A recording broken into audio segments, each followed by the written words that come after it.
Good afternoon students. आज हम बात करेंगे वोल्केनो के बारे में। वोल्केनो इज़ एन ओपनिंग और rupture on the earth crust which allows hot molten rock यानी magma, ash and gases to escape from below the surface. Escape का मतलब होता है बाहर निकलना, यानी जो अर्थ की अपर लेयर है क्रस्ट, उसका वो स्थान या वो जगह है जहाँ से उसके अंदर का मोल्टन मैग्मा, राख, गैसें बाहर निकलते हो, यानी वो ओपनिंग पॉइंट। रैप्चर का मतलब होता है फूटना, यानी वह ओपनिंग पॉइंट जहाँ से फूट कर पृथ्वी के अंदर का गर्म लावा, मोल्टन रॉक जिसे हम मैग्मा कहते हैं, वो उसके साथ राख, गैसेज बाहर निकले। एस्केप का मतलब बाहर निकलना। बिलो द सरफेस है निचले सरफेस से, जैसे आप देख सकते हो निचले सरफेस से बाहर निकल रही हैं। साथ में मोल्टन मैग्मा है जो ये दिख रहा है, और ये एसेज, ठीक है। तो ये सब चीज़ें जहाँ से बाहर निकलती है उसे हम वोल्केनो कहते हैं। The lava flowing out of a volcano has a very high temperature. और जो लावा यानी मोल्टन मैग्मा जो वोल्केनो से बाहर निकलता है फूटने के बाद, वो काफ़ी गर्म होता है, उसका टेम्परेचर काफ़ी हाई होता है। It Burns everything in its path. और जो भी उसके रास्ते में आता है वो उस सब को जला देता है, यानी जैसे वो बाहर निकलेगा और गिरेगा ऐसे, तो जो भी चीज़ उसके रास्ते में होगी उसको जला देगा। This lava later cools to forming igneous rocks. और यही लावा ठंडा होकर इग्नियस रॉक्स को फॉर्म करता है, जैसा कि हम पहले पढ़ चुके हैं। सेकंड है endogenic forces and their effects. यानी इंडोजेनिक का मतलब वो फोर्सेस जो पृथ्वी के इनर लेयर्स में जनरेट होते हैं, ठीक है, आंतरिक बल। Let us now see how the slow movement of the lithospheric plates cause changes on the earth surface. अब हम देखेंगे कि कैसे लिथोस्फेरिक जो प्लेट्स हैं उनमें हल्का सा स्लो मूवमेंट से, यानी थोड़ी सी हलचल की वजह से पृथ्वी के सरफेस पर कितने बदलाव होते हैं या क्या बदलाव होते हैं। The great mountain system of earth. पृथ्वी के ऊपर जो विशाल पर्वत श्रृंखलाएं हैं, माउंटेन सिस्टम हैं, जैसे कि Himalayas, are a product of collision of lithospheric plates. Collision का मतलब होता है टक्कर या भिड़ंत। तो इन जब लिथोस्फेरिक प्लेट्स में आपस में टक्कर होती है, भिड़ती हैं आपस में, ये उन्हीं के प्रभाव से ये जो विशाल ग्रेट माउंटेन्स बने हैं वो सभी। सिमिलरली और उसी तरह से द ह्यूज ट्रेंचेज, ट्रेंच होती है खाई, found on the ocean floors. तो जो ओशन फ्लोर्स हैं उसके अंदर ट्रेंचेज पाई जाती हैं, like Marina trench, Mariana trench, ये काफ़ी फेमस ट्रेंच है। Are caused by plate interaction divergent boundaries. और जो ट्रेंच है वो डाइवर्जेंट बाउंड्रीज की वजह से बनती है, यानी जब प्लेट्स अपोजिट डायरेक्शन में मूव करती हैं तो बीच के अंदर उन्हें उनके एक दरार रह जाती है, उसी डाइवर्जेंट बाउंड्री। नेक्स्ट है स्प्रेडिंग जोन्स। जोन होता है क्षेत्र, स्प्रेड यानी फैलना। Rising through rifts in the crust. Rift होती है दरार या फूटना। जब क्रस्ट जो है, अपर लेयर जो है अर्थ की, उसके अंदर दरार होती है या फूटती है। Dense magma from the earth interior creates a new surface on under sea mountain ranges. यानी जब क्रस्ट के अंदर दरार होगी तो अंदर का लावा जो है, मेग्मा जो है, उससे बाहर निकलेगा अर्थ के इंटीरियर से, और वो लावा बाहर निकल कर एक नया सरफेस, एक नई सतह का निर्माण करेगा। कहाँ पर? अंडर सी माउंटेन रेंजेस, समुद्र के नीचे जो माउंटेन रेंज है उनके ऊपर। आगे है सबडक्शन जोन्स। सबडक्ट का मतलब होता है घटना। Forces generated when two plate push against each other.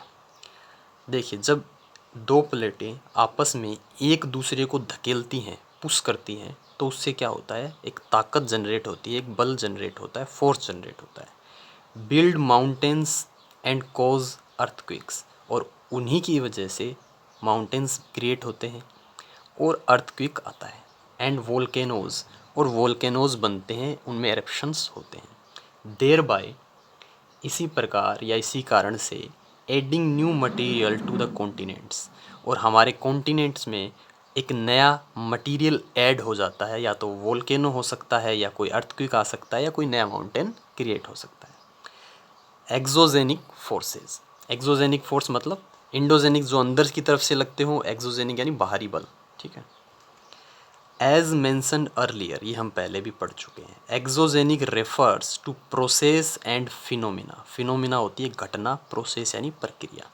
That occur on or above the surface of earth, यानी जो अर्थ का सरफेस है उसके ऊपर होती है, बाहर होती है, इसीलिए हम क्या कहते हैं एक्सोजेनिक फोर्स को, बाहरी बल।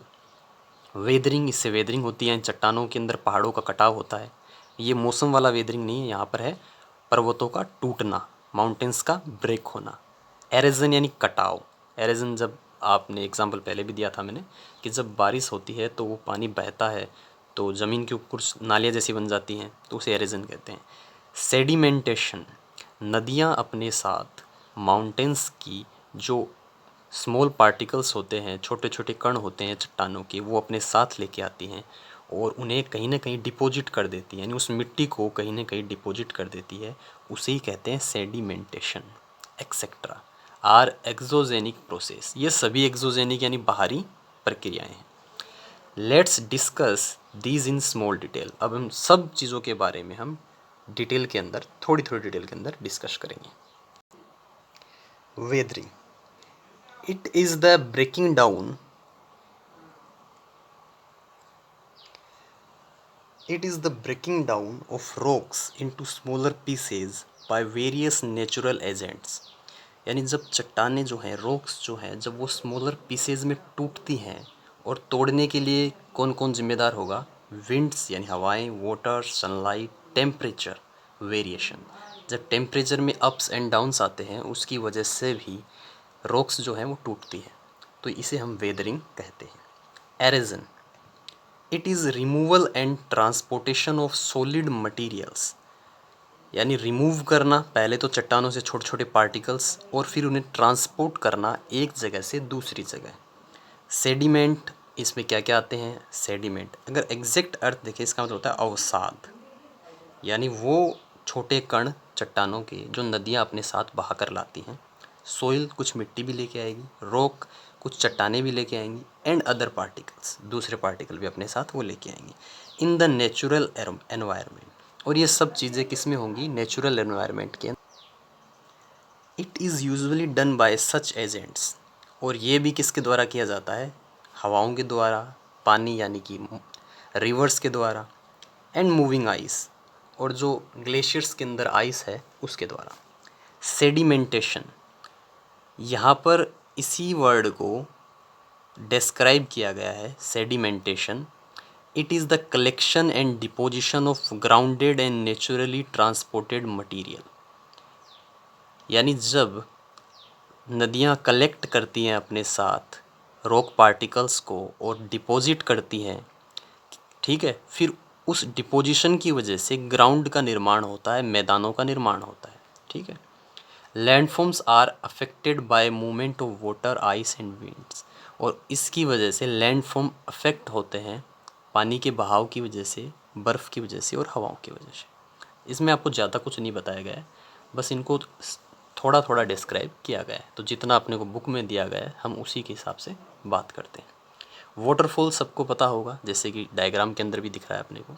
Van flowing water drops vertically, vertically गिर रहा है ऊपर से नीचे, जब बहता हुआ पानी वर्टिकली गिरता है फ्रॉम एन एलिवेशन, एलिवेशन का मतलब होता है, एलिवेशन भी कह सकते हो आप इसको,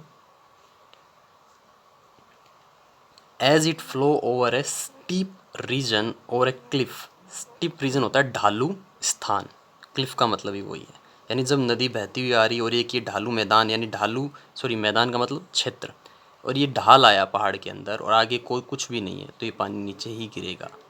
this causes a lot of erosion, और ये लगातार पानी जब ऊपर से नीचे की ओर गिरता रहेगा तो ये जो चट्टानें हैं इनको धीरे धीरे एरेज करेंगी ये पानी की धारा।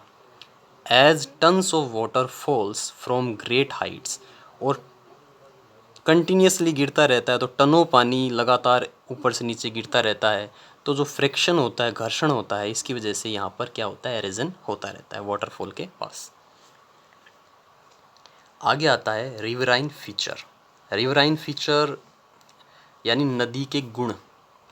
A river usually creates features like river